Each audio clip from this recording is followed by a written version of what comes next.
College football week 3 is here, and this could be the most exciting week of the season so far.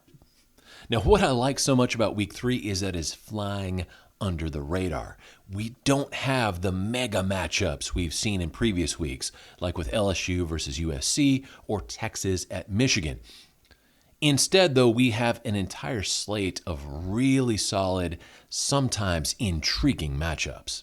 Now, there's a couple of co-main events for this week that I think bear special attention. It just so happens they're both the early game, noon Eastern, 11 a.m. Central. The first one, Alabama at Wisconsin. This is the third installment of the Big Ten versus SEC Challenge.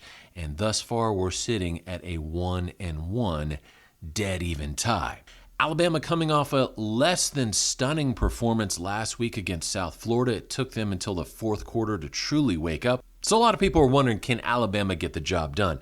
They're favored. The Crimson Tide are favored in this game by 15.5. I've got Alabama winning in Madison by a score of 37-24 over the Badgers of Wisconsin.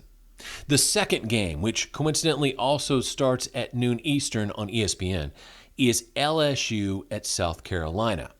Now, at the start of the season, most people probably would have overlooked this game as just kind of a, beginning matchup in the SEC.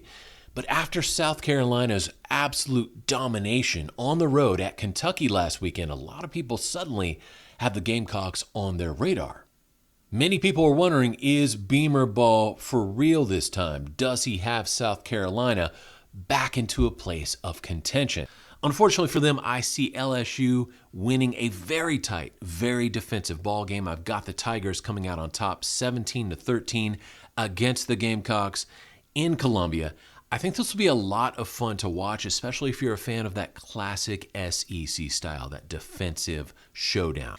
In addition to those two games, though, there's good football all across the country.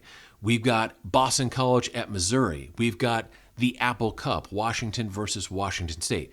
The Civil War, Oregon State versus Oregon.